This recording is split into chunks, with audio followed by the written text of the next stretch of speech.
토요일 아침 오늘의 묵상 174번째 시간 즐거움으로 살리라 라는 제목으로 말씀을 나누도록 하겠습니다.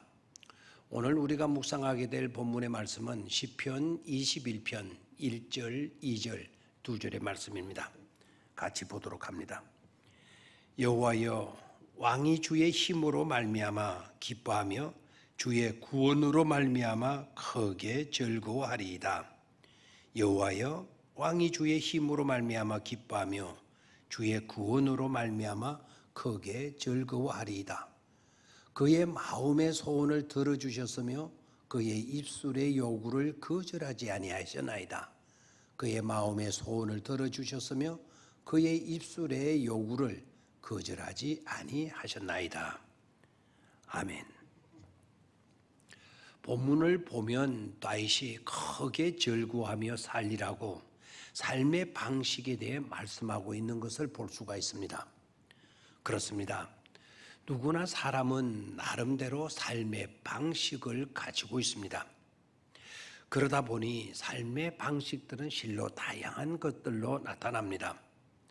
주먹만 가지고 사는 사람, 탁월한 머리 하나로 살아가는 사람, 도장 하나만을 가지고 사는 사람도 있고, 도장 하나 가지고 사는 사람은 빙글빙글 도는 의자에 앉아서 도장만 찍으며 그런데도 떵떵거리며 삽니다. 어떤 사람은 손재간이 좋아서, 어떤 사람은 발재간이 좋아서 그것으로 유명세를 떨쳐가며 살아가는 그런 사람들도 있습니다. 오늘 본문에 등장하는 다윗은 즐거움으로 살리라, 즐거움으로 살리라고 고백합니다. 다윗의 삶의 방식은 즐거움이라는 것입니다. 다윗이 즐거움을 삶의 방식으로 말하는 데에는 분명한 이유가 있습니다. 첫 번째는 응답의 즐거움입니다. 본문으로 들어가서 1절 2절을 보면 여호와여, 왕이 주의 힘을 인하여 기뻐하며 주의 구원을 인하여 크게 즐거워하리이다. 그 마음의 소원을 주셨으며 그 입술의 구함을 거절치 아니하셨나이다 라고 합니다. 하나님께서 문제를 주실 때나 마음의 소원을 주실 때에는 이미 해답을 준비해 놓고 계신다는 것입니다. 그러기에 문제에 부딪히거나 소원을 주실 때에는 하나님 앞에 언제나 더욱 간절히 기도해야 합니다. 하나님께서 이루어 주시기 때문입니다. 여러분, 야곱이 장자의 축복을 속여서 빼앗았다라고 생각하지 마십시오. 하나님께서 원래 그렇게 해주심하고 말씀하여 주셨고, 야곱은 하나님이 말씀하신 대로 받은 것에 지나지 않았습니다. 혹시 축복해 주는 것은 아버지가 쏘가서 해 줄지라도 복을 주시는 분은 하나님이 아니십니까? 하나님이 쏘가가지고 복을 주시는 것은 아니죠. 야곱이 장자의 축복을 받을 때 양의 가죽을 쓰고 받았다는 것에 유의해야 합니다. 여하간 하나님께서 리브가에게 기도 응답해 주신 대로 이루어 주신 것입니다. 그러므로 하나님께로부터 기도의 응답이 주어졌을 때 얼마나 즐거운 것입니까? 기도 응답에는 항상 즐거움의 복이 따르는 법이니까 말입니다. 아이가 없는 사람이 기도했더니 아이를 얻습니다. 얼마나 기쁜 일입니까? 기도를 드렸더니 장자의 축복은 어린 자가 받는다라고 말씀해 주십니다. 리브가는 그와 같은 응답 자체가 즐거움인 것입니다. 그러기에 문제가 있거나 마음에 간절한 소원이 있거들랑 하나님이 기도하라고 하시는 사인인 줄 알고 간절히 기도하시기를 바랍니다. 그리할 때 응답이 주어지고, 그리할 때 응답의 즐거움으로 살아가게 되는 것입니다. 저도 마음속에 소원한 바가 있었는데 그 소원한 바가 35년 만에 하나님께서 응답해 주셨습니다. 더딘 것 같아도 하나님은 반드시 소원을 들어주시는 것입니다. 다윗의 고백을 다시 한번 더 새겨봅시다. 하나님께서 그 마음에 소원을 주셨으며 그 입술의 구함을 거절치 아니하셨나이다. 그 입술의 구함을 거절치 아니하셨나이다 라고 말씀하시지 않습니까? 다윗에게 어떤 소원이 있었는지는 잘 모르지만 간절한 소원이 있을 때 그 소원으로 하나님 앞에 간절히 기도했더니 입술의 구함을 하나님께서 거절치 아니하시고 응답해 주셨다는 고백을 하고 있습니다. 응답을 받았기에 다윗처럼 하나님의 구원을 인하여 내가 즐거워하리이다. 이런 기도의 응답의 즐거움을 생활 속에 체험하며 누리시는 저와 여러분들이 되시기를 바랍니다. 두 번째는 영접의 즐거움입니다. 영접의 즐거움 3절 말씀인데요.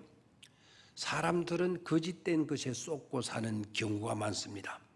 세상이, 물질이, 권력이, 인기와 명예가 행복하게 해줄 줄 알고 심각한 착각 속에 빠져 사는 것입니다. 향락이 행복은 아니었습니다. 예수님께서 탕자의 비유를 말씀하시며 강조하신 것은 아버지의 영접입니다.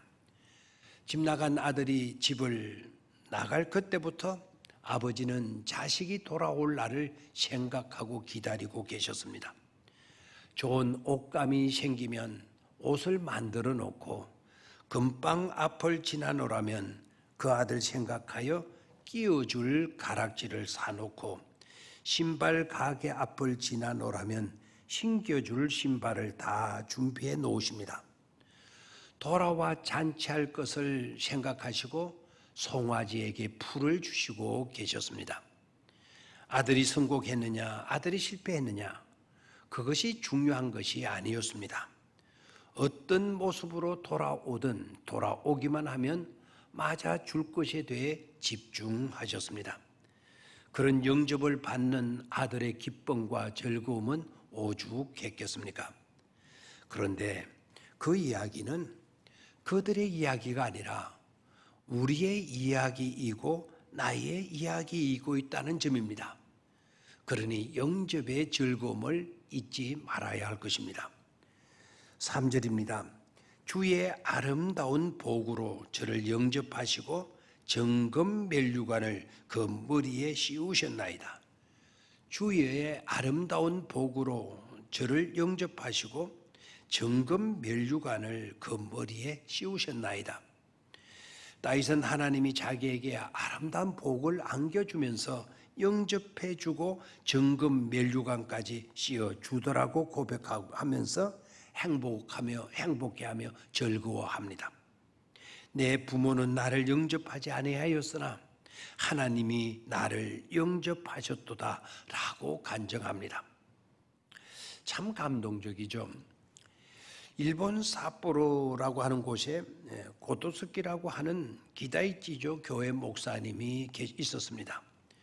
그 목사님에게는 외동딸 하나가 있었는데 그 이름이 나오미입니다. 얼마나 아름다운지 그 도시의 총각들이 줄줄이 따라 붙었습니다. 그런데 이 나오미는 주먹을 쓰는 사나이를 만나게 되면서 그 사나이와 서로 좋아하게 됩니다. 그 사실을 알고 있는 교인들의 걱정은 태산 같았습니다. 나중 목사님과 사모님도 알고 그렇게 걱정을 하면서 말려도 아니라고 합니다. 그렇게 착한 사람을 교인들은 왜 자꾸 나쁘다고 하는지 모르겠다라고 합니다. 아빠의 딸인 나만 귀하고 다른 집 아들은 귀하지 않느냐고 하면서 아버지 목사님에게도 대들기도 했다고 합니다. 그러더니 나중에는 도쿄로 도망을 가서 3년 동안 둘이 숨어서 지내는데 문제는 그때부터 이 남자의 본성이 나타나기 시작합니다. 점점 손찌검을 하기 시작합니다. 머리를 뜯고 나중에는 담배 재떨이를 집어 던져서 이마에 깊은 상처까지 납니다. 그런 것이 하루 이틀이어야 살지 않겠습니까? 그제서 아버지의 말씀이 옳았구나. 경험 있는 분들의 말을 듣는 것인데 그러나 염치불구하고 돌아가자. 이제라도 돌아가자 하여 3년 만에 집으로 돌아왔습니다. 딸이 집을 나가 있는 동안 아버지는 밤이면 밤마다 잠을 자는 일이 없었습니다.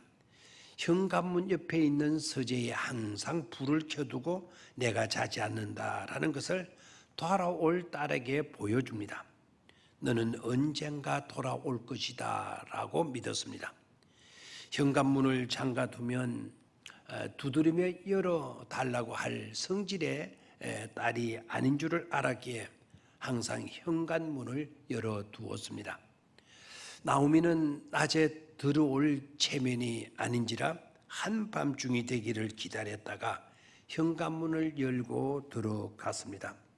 문소리가 나니까 자기 딸이 오는 줄 어떻게 알았는지 아버지가 달려 나옵니다. 나오미야, 이제 오느냐? 나는 네가 나간 그날부터 밤에 잠을 자지 않고 너를 그렇게 기다리고 있었노라고. 그렇게 말을 하면서 딸을 영접해 주었습니다. 모든 뒷바라지를 다 해 주었습니다. 아버지의 심정은 그런 것 아니겠습니까? 우리 하나님의 심정이 그런 줄 믿으시기 바랍니다. 세상살이의 실패도 좋습니다. 망하셔도 좋습니다. 심지어 죄를 지어도 좋습니다. 여러분, 내 모습 이대로 돌아오기만 하면 하나님이 영접해 주시고 도와주시는 것입니다. 이것이 바로 영접의 즐거움입니다. 마지막 세 번째는 영생의 즐거움입니다. 4절을 봅니다. 저가 생명을 구하매 주께서 주셨으니 곧 영영한 장수로소이다. 저가 생명을 구하매 주께서 주셨으니 곧 영영한 장수로소이다 라고 하였습니다. 다윗이 죽음의 위기를 맞을 때가 있었습니다. 다윗에게 평생에 3번 죽음의 위기를 맞게 되죠. 그때 살려달라고 생명을 구했습니다. 사울에게서 블레셋과의 전투에서 이제는 병들어서 죽음의 위기를 맞게 됩니다. 간절히 울부짖어 기도할 때마다 하나님은 이런 방법 저런 방법 때로는 사람을 통해서도 그를 건져 주셨습니다. 시편 30편의 말씀은 다윗이 중병에 죽게 되었을 때 지은 시편입니다. 자기는 무덤의 문까지 내려갔다 돌아 나왔다고 고백합니다.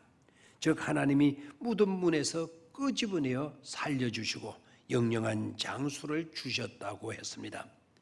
내가 생명을 구했더니 아울러 장수를 주셨습니다. 그리고 나에게 영생을 보장해 주셨습니다. 그러니 나는 죽어도 이제는 야한이 없습니다 라는 고백이죠. 우리에게는 죽음은 끝이 아니라 죽음은 영생의 시작이기 때문입니다. 우리는 영생을 얻었고 영생을 확신하기 때문입니다. 영생의 즐거움을 가지고 살아갈 수가 있는 것입니다. 결론입니다. 다윗은 즐거움을 가지고 살았습니다. 첫째, 기도 응답의 즐거움을 가지고 살았습니다. 하나님께서 먼저 소원을 주셨고 그 소원대로 기도했더니 응답을 주셨다라는 것입니다. 둘째는 하나님의 영접을 받는 영접의 즐거움을 가지고 살았습니다.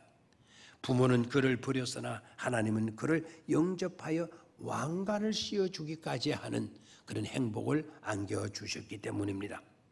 영접해 주심의 행복도 이루 말할 수 없는 것이죠.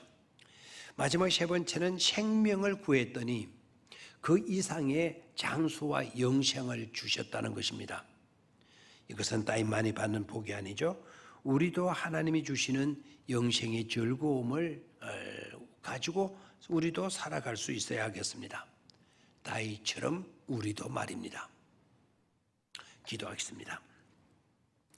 하나님 아버지, 우리로 하여금 지혜와 명철을 주셔서 주어진 은혜와 복을 놓치는 일이 없게 하여 주시기를 바랍니다. 받은 복들은 생각지 않고 세상 속의 문제들에 사로잡혀 염려하고 걱정하며 사는 인생이 되지 않게 해 주십시오.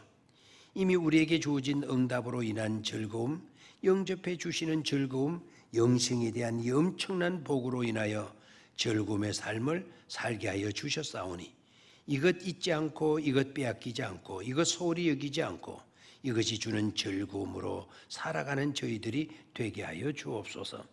예수님의 이름으로 기도드립니다. 아멘.